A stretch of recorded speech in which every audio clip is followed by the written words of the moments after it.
terrorized at the idea of retirement. As I look at colleagues struggling to fill voids in their lives, I'm going to keep doing what I'm doing until I can't, because I think on the other side is a chasm of, not for everyone, but for a lot of people, a chasm of loneliness and social isolation.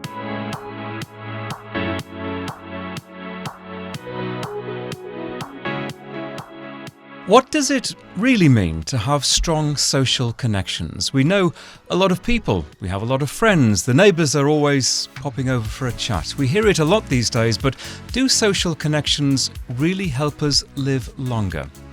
Hello again, welcome to the Live Long podcast. I'm Peter Bowes. This is where we explore the science and stories behind human longevity. Ken Stern is the founder of the Longevity Project, a think tank rethinking what it means to live longer, how we work, retire, connect and thrive in a world where, for many of us, an extended health span is the primary goal. Living for as long as we can without chronic disease. Ken is also the author of the new book, Healthy to 100, Lessons from the World's Healthiest Countries, How Strong Social Ties Lead to Long Lives. Ken, it's great to meet you. Peter, thanks for having me on your show. It's a pleasure. So what are social connections? People talk about having friends, neighbours, co-workers, family members. Is that essentially what we're talking about? Or do social connections go a little deeper? So social connections might be thought of as the entire web of relationships you have, from very close ones, family, first of all, close personal friends, people who you can turn to in emergency. Those are sort of the inner circle. Beyond that, there are lots of other relationships that count as social connections, all the way up to what social scientists call weak ties. The butcher that you see in the street, that you see at the store, the bus driver who you greet every morning. All those social connections are actually really important. They're all part of your web, your ecosystem, if you will, and they're all important to your health and healthy longevity. So, Ken, is it possible to know a lot of people but not necessarily have valuable social connections? That's an interesting question, Peter. I think the answer is all social connections are valuable. Some are perhaps more valuable than others. I mean, close people you can turn to in an emergency, I think, is a standing definition of what close connections are. But having social connections, knowing a lot of people, probably means you're out in the world. It means you're probably moving a lot. It probably means you're engaging with people. It means you're keeping your mind active. Social connections are actually sort of the heart of a whole set of activities that matter. And if you have a lot of social connections, it probably means you're engaged. It probably means you're out of the house to a certain degree. It probably means you're talking to people, thinking about issues, and those all matter whether they're close or not. Well, I want to dive into the question of whether those social connections really do help us live longer in a second. But just before we get to that, you, like me, have had a long career in broadcasting and now podcasting. You were CEO of NPR, National Public Radio, here in the United States. And I'm just curious, from that background, what led you to longevity? What brought you into this field and piqued your interest? So a couple of things. First of all, I got older. Just naturally, I got into my 50s and began thinking about what does the second half of life mean to me? The other was actually just more happenstance. I came across and met people at the Stanford Center on Longevity, starting with a woman named Laura Carstensen, who is the founder and a social scientist. And they helped me turn my thinking from aging, which is like we're getting older, what you might call the decline narrative. We associate age with decline, to longevity. How do we rethink our longer lives so that more years can be productive, meaningful, and purposeful? And that change really sort of fascinated me and got me focused on this work and largely what I've been doing for almost the last decade. I'm also curious in terms of your experience with broadcasters and to use a phrase, the mainstream media, whether you felt then and what your attitude now is in terms of how longevity is represented and covered in the media. Do people who are making programs about this, who are writing about this, do they get it to the extent that perhaps you do now because you've really thrown yourself into this subject? Yeah, it's such a fascinating question, Peter. And I'm not sure I can give you sort of a broad overview. on that question. But I think I would say that most broadcasters, most reporters, other than the ones who really focus on the topic, think of aging the way most Americans do. And I'll focus on the American media and the American environment, which is the recipe we've been handed down through the years. First third of life for education, roughly speaking, middle part of life for work, and then you retire and you go into a sort of a steady climb towards death. And they associate aging with that. They don't think about longevity. They don't think about sort of how we are reinventing. What are the changes that can be made, that need to be made for a longer, healthier life? They're citizens in conversation with other citizens and think like, by and large, think like others do about aging, not about longevity. Yeah, and I guess at the back of my mind when I ask that question is that, and I experience this quite a lot, is that there is a sense that at its most extreme, you're a little bit weird if you're thinking about living to 100 or 120, that if you talk about, I don't like anti-aging or reversing aging. I see aging as a pro thing, pro-aging. We're getting older in terms of the number of years, but clearly what you understand and what I try to understand is that there are things that we can do to slow down the decline of the physical body and enjoy to a greater extent life as we get older. And that is the point that I certainly feel sometimes isn't got across, and perhaps an appreciation of the science that will help us achieve those things also isn't necessarily fully understood. Yeah. So I think if you probably sort of did a media analysis, which I've not done, so this is guesswork on my part, of most American, let's say American broadcasters, of their covering aging, I suspect it's heavily tilted towards healthcare, the science of how we take care of the people who are infirm. Nothing wrong with that topic, vitally important one, but it's not the sum and substance, not even the centerpiece of how we age healthfully. And that's, I think that's probably what you would find and not what we should find when there are lots of different ways to think about aging healthfully, and most of it has to do with before you get sick. So let's talk about your book. And I know you've been on a journey to research and write this book. Healthy to 100. Let's start with the 100. Why 100? Why not 120? Is that a relatively arbitrary figure, or is it a realistic aspiration? So it's entirely arbitrary. There's a figure. But it's a fascinating one, right? There's no real difference between 199 and 101. But I picked that number because it holds the idea of being a centenarian, holds some cultural cachet. And also, not that most of us are going to live to 100 or even necessarily aspire to 100, but it is no longer the sort of the stuff of fantasy. Lots and lots of people. When I was growing up in Washington, D.C., there was a local broadcaster named Willard Scott who eventually went on the Today Show. And when he got on the Today Show, he eventually did a segment which was celebrating people who turn 100 that day. And he could actually do it on the air because there weren't that many. Today, there are there are millions around the world, and there'll be millions more as we get towards mid-century.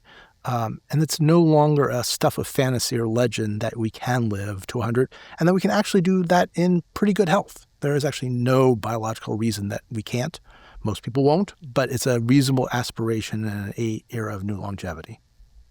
So when I first looked at what you've been doing to write this book, my first thought was, and you talk about it in the book, is the concept of a blue zone. Yeah. The blue zones around the world, the places where statistically people seem to live longer than other places. I'm in California, Los Angeles. Loma Linda is one of the blue zones. It's just outside of Los Angeles, and it, to all intents and purposes, looks pretty much like Greater Los Angeles if you visit there. But then you dive into the lifestyles of the people who are there, Seventh-day Adventists. You begin to understand why they're different. But was that in your mind as you tackled this subject, and did you find something different? So I kind of wanted to write the anti-blue zone book because the blue zones, I think most of your listeners will know, a series of books and now a Netflix special around some very specific places in the world that are claimed to have great longevity. some statistical debate about the accuracy of the data around there, coming from a guy named Saul Newman at Oxford.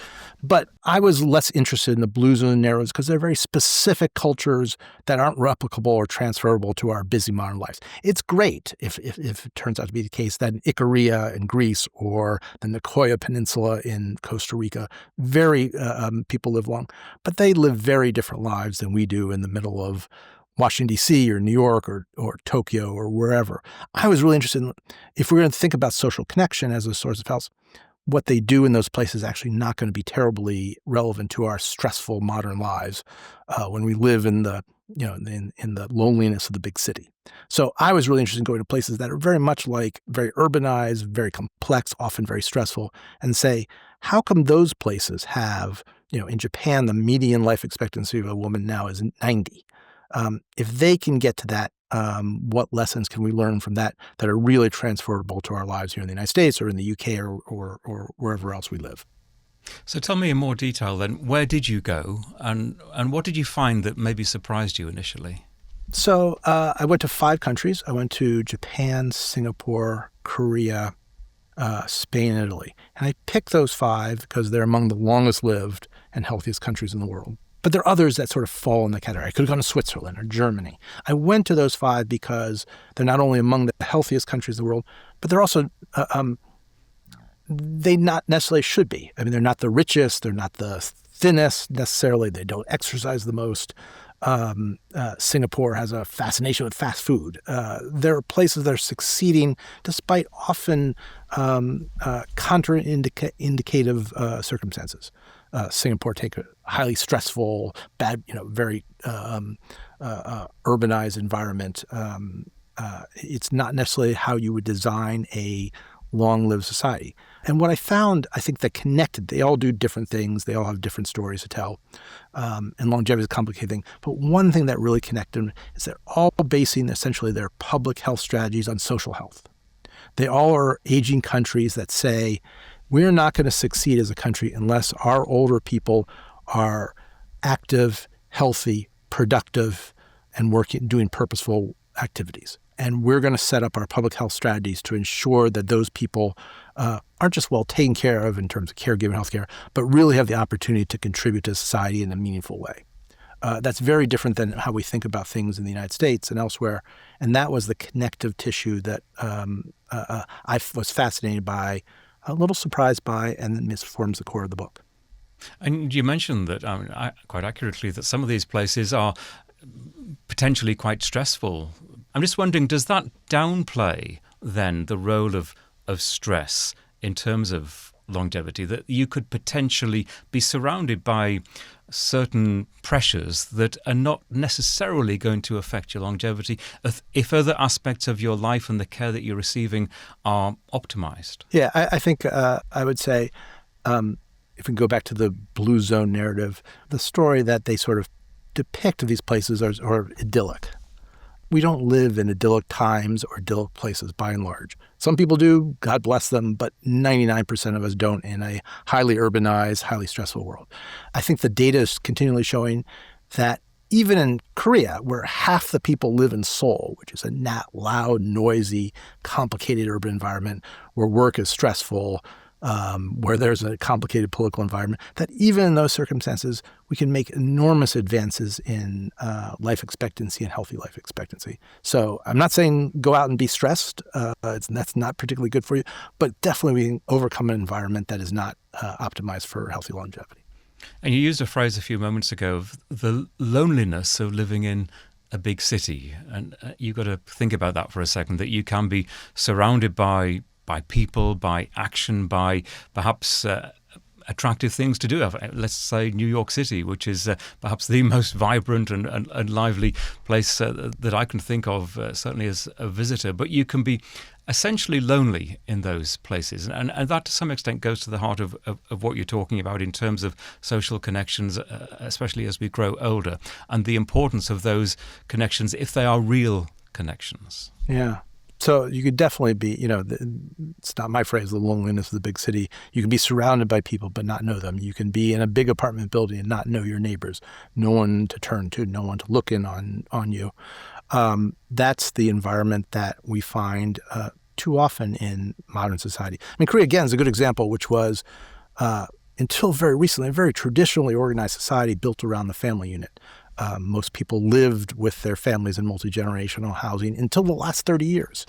And now they've had the great migration in the cities, leaving behind relationships that were built really built for families over hundreds or thousands of years. That's a very lonely environment, but one that can be overcome. And what about the impact of technology and new technology, our phones, the digital world that we live in? Is that contributing to loneliness and downgrading of real social connections? Oh my God, yeah. So Peter, I actually got interested in the topic of social connections as sort of an explainer of what I call the American life expectancy disparity. Until about 1980, the U.S. life expectancy, you probably know that right now the U.S. Trails all other developed countries, often by a significant margin in terms of life expectancy. That wasn't always true.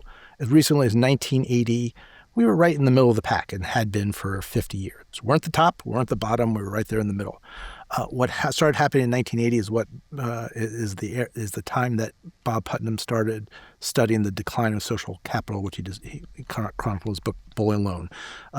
All the organizations that brought Americans together, churches, unions, sewing circles, PTAs, book clubs, all started in decline. And with that, at the same, almost like in lockstep, so did our life expectancy compared to the rest of the world.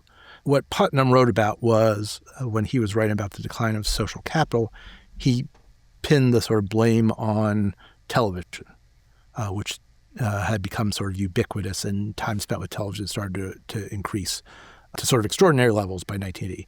That trend has continued. It's less television now. We only watch, I think, something like 3 hours of television a day, but we spend about 7 hours a day on our phones. And all that has contributed to much greater social isolation. My son's generation spends an hour less a day with friends than I do. That's, than my generation did. And that over the course of the year adds up to hundreds of hours. All that, we're definitely building a society which is built around technology, not around human connections. And that's the biggest challenge, I think, to our health and healthy longevity. Exactly. And in fact, does that really worry you as we look to the future and younger generations? Because I certainly agree with everything you've just said. And on top of that, we have AI, and we have the world that we live in that is clearly linked to the technology on our phone, where not only are people looking at their phones, but they're not necessarily looking at anything that is real. And we're living in almost, certainly younger people, living in this imaginary world where we don't know truth, we don't know fact from fiction. And it's kind of creating this artificial bubble that just feels incredibly bad for us. Yeah, I think you can pin a lot of the ills of society on technology, and loneliness is just one of them. So I have a 17-year-old son, starts in senior in high school shortly. He spends lots of time, like his friends do, on his phone. I write in the book, he would spend 25 hours a day on his phone if he could figure out how to slow the rotation of the earth. That's the more time you spend on the phone, the less time you spend with real human connections. People are starting to build relationships with AI. You see stories about that, treating ChatGPT as if they were friends. I think we should all be deeply worried about the consequence of the wall that technology is building between humans. Yeah, and it's ultimately, I think, about balance, isn't it? I mean, ChatGPT is an extremely useful tool used responsibly, and that's the dilemma for us, isn't it, in terms of how we continue to push it and pursue it and use it and encourage others to use it in a responsible way, that there are certainly pluses and minuses in terms of its use. But it feels like there's a sort of roller coaster that's, in a negative sense, that's just getting out of control. Yeah. And I would say that the countries I visit, they're not anti-technology. People still use technology probably too much in many of those places. You can be on a subway in Singapore and see everyone on their phone, no one talking to another. But they have strategies that put people together, whether it's work or volunteering or intergenerational relationships. They've created essentially public health strategies that put people in direct contact with one another in ways we don't think about. And I think that's the biggest difference between health in those countries and a relatively poorer health here. Yeah. So let's look on the positive side and look at some of the positives that have come out of your research. You just mentioned intergenerational relationships, which I think are fascinating. Kind of putting together of older people and younger people, oftentimes when they don't know each other. It could be a carer type relationship, or it could be just a friendship relationship. I know of universities that are placing students with older people, and it really is just there might be an element of caring there, but it's a bond and a friendship that is especially beneficial, I think, to the older person, but I think the younger person gets something out of that as well, perhaps learning from the wisdom of the older person they're with. Yeah, so I think, first of all, we should recognize the sort of the power of generativity. My friend Mark Friedman has written one of his books. It's sort of like a jigsaw puzzle. The old, the young fit together as if they were some type of as a design. Young people learn from the wisdom of older people. Older people get value out of the energy and the support and the care of younger people. It's actually, in many of these countries, it's an intentional strategy. So in a lot of places I saw senior centers being redesigned as centers for all ages. And the notion of bringing the generations together. In Singapore, which is deeply committed to intergenerational relationships, they actually have tax incentives if you move within a certain, I think, a kilometer of your parents. And there's just a lot of, playgrounds built. They don't have senior housing in Singapore anymore. Every building is designed to be both places for the young and their old. Playgrounds for the young are next to exercise platforms for the old.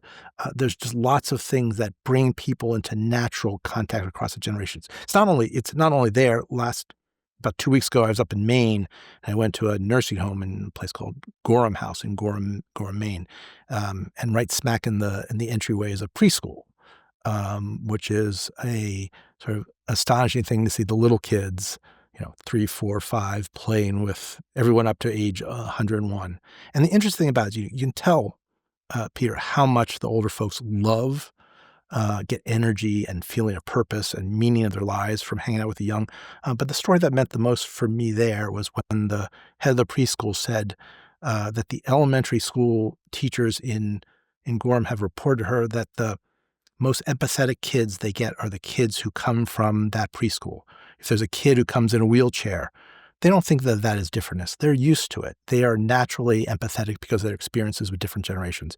And we could use a lot more of that in this country.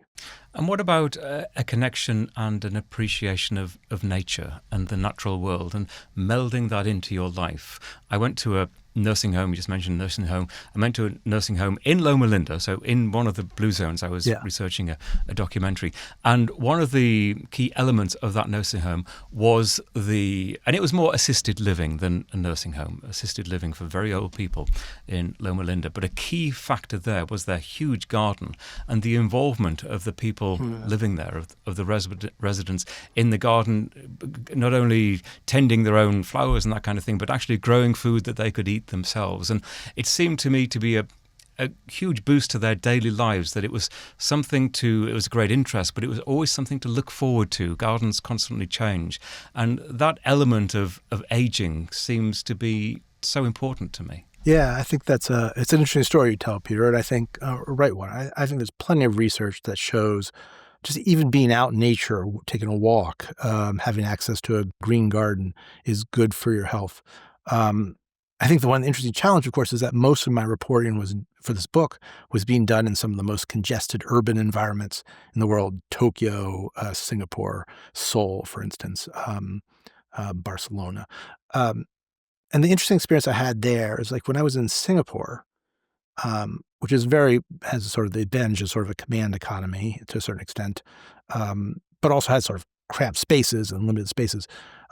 Building after building after building, and I thought, this is the urban jungle.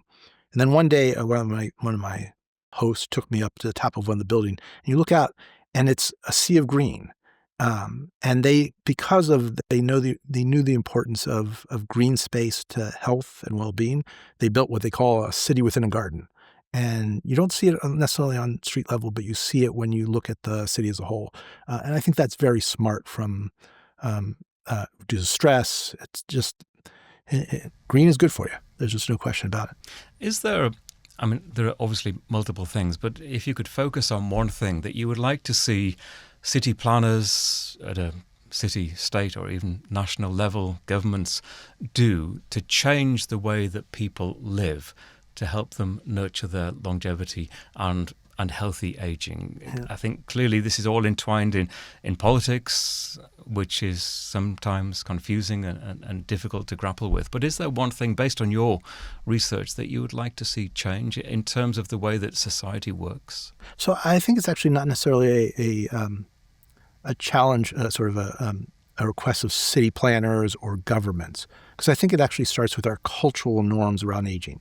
The idea that, especially in the United States, we've really sort of adopted this idea of a three-stage life. An adopted idea from 100 years ago that, we get educated to a certain age, we work, and then at 65, which has been the functional retirement age in the United States for about 80 years, then we're idle for the rest of our lives.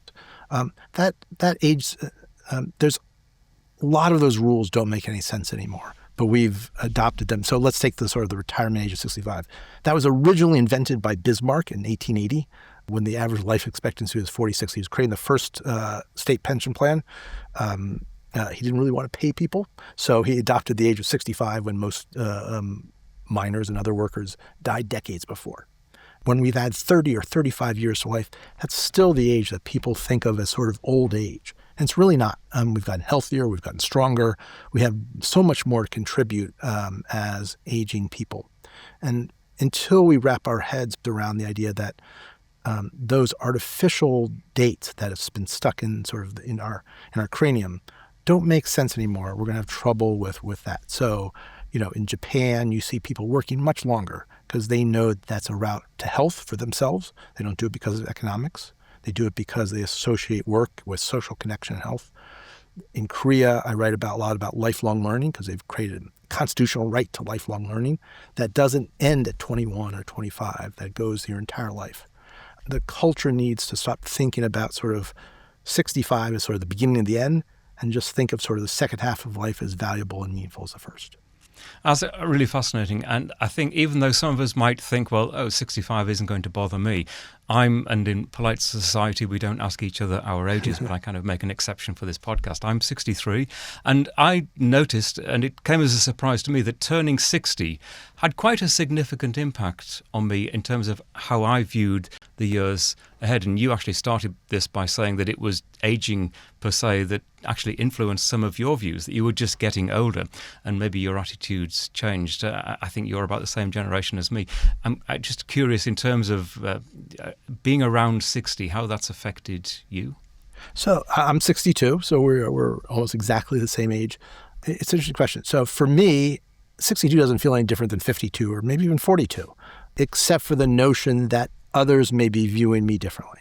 I think it's worse for women. It's easier for men to age, I think, because of sort of gendered sexism. But there's ageism and expectation that societies. So I'll tell you a story, Peter, because this is actually a story that I sort of build the book around, right? In the middle of my research, between sort of my Asia leg and my Europe leg, I came home and I went to a wedding of the daughter and now son-in-law of old friends of ours. And we were put at, my wife and I were put at table 23, which was the table for the old folks. The young folks sort of in the middle, and table 1, 2, 3, and 4. We were the old folks, table 23. And we were grouped there only because of our age, which is sort of an interesting concept to begin with. We didn't necessarily know each other. And we spent the whole time, the people, I think at the other tables were talking about their adventures and what they were going to do in the future. And here we were talking about retirement and, the fact that we get to read books during the day and things like that. And there was just a very different vibe to it, which I think is not good for our sense of self or our sense of aging. I like to think I still have decades in front of me of times of years I can contribute. And I think that's true as a demographic matter, but an actuarial matter. But society works against that, and I think they view you differently. I don't know if you feel that yourself, Peter. Oh, totally, yes. And I think that goes to the heart of the matter. Interesting you say that the other tables were talking about the future, exciting times, what they're planning to do. you were actually also talking about the future, but in negative terms. Retirement, which is generally seen as not something. Well, I guess some people look forward to retirement. You do have more time. You can potentially read books during the day. You can go on the trips that you haven't been doing. But generally, it is kind of shrouded in this sort of negative sense that you're beginning to get a little bit past it, and you won't be that important in terms of your society and maybe the work that you've been doing all of your life, that you wouldn't be considered for opportunities in the future. And it does kind of, if you let it, drag you down a little bit. You get that sense that there isn't anything, which I don't go along with, but you get that sense sometimes that the world feels that you really don't have much to look forward to. Yeah. I was also down for my own podcast, down at a retirement, 55-plus community, in which most of the people I was interviewing there were my age, our age, Peter. Most of them were just retiring. And there was a sense that they were trying to hang on, I guess I would say. They were trying to be as busy as humanly possible without knowing why, because society really didn't give them a role anymore once they'd sort of hung it up from their jobs. And that's a huge waste of resources in a society, an aging society that will need those resources, but also bad for those people as they think about their social connection, the meaning of their lives, and why they want to live another 20 years. So let me ask you that question. I think you've kind of covered it already to some extent, but why do you want to live potentially to 100? Do you have big goals? Do you have ideas for the future that might surprise us?